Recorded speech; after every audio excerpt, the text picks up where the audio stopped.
Have you ever wondered why, despite living in the most advanced and comfortable age in human history, so many of us feel empty, restless, and strangely powerless? You wake up in a bed softer than kings once slept in. You scroll through a device that holds all the wisdom of humanity in the palm of your hand. You eat food that emperors of Rome could not have dreamed of. And yet, something whispers inside you. You are drifting. It's not hunger, not war, not poverty that gnaws at you. It is a silent erosion of your spirit. And the most terrifying part, you don't even notice it happening. Because this enemy doesn't scream, it whispers. It doesn't strike, it seduces. And if you're not careful, it will cradle you into a lifetime of quiet mediocrity. Until you die, never having truly lived. Nietzsche once warned that what does not kill us makes us stronger. But what happens when nothing even tries to kill us anymore?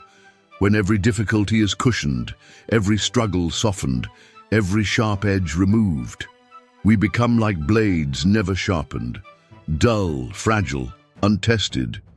We are living in the paradox of progress, a society that gives us everything, except the very thing we need most, the fire of struggle that forges strength. Comfort, the very thing we praise and pursue, is quietly suffocating the human soul.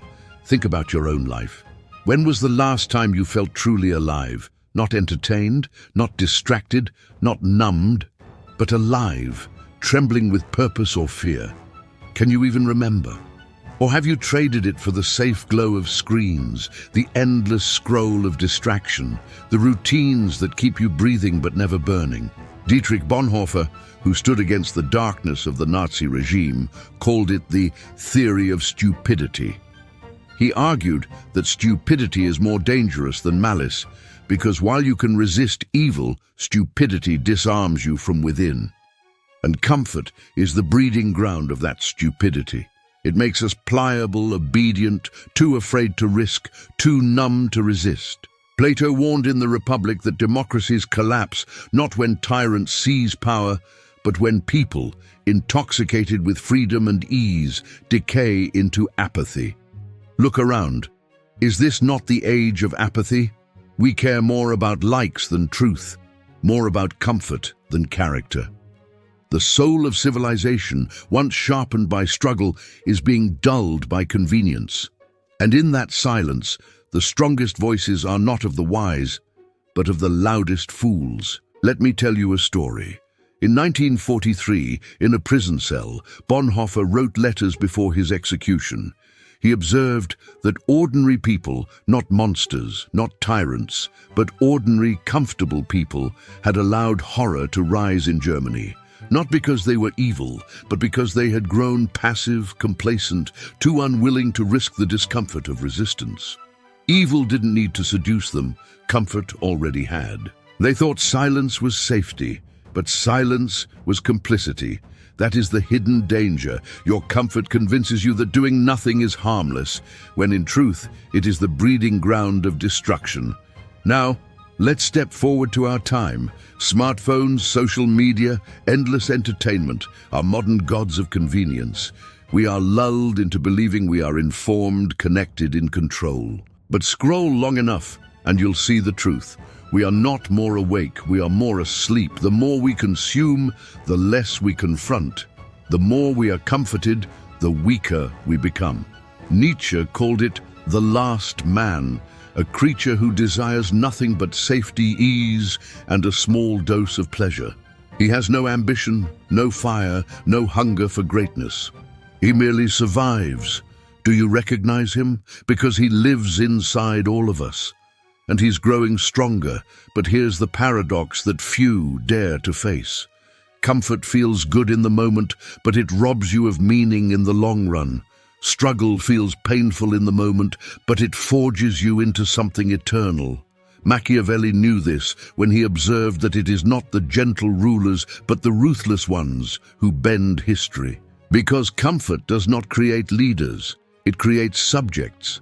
And if you think you are immune, think again. Every hour you trade risk for security, discomfort for ease, purpose for distraction, you are not choosing neutrality. You are choosing decay. Let me ask you, what is the cost of your comfort? Is it your creativity, your courage, your capacity to stand when others fall? Think about it.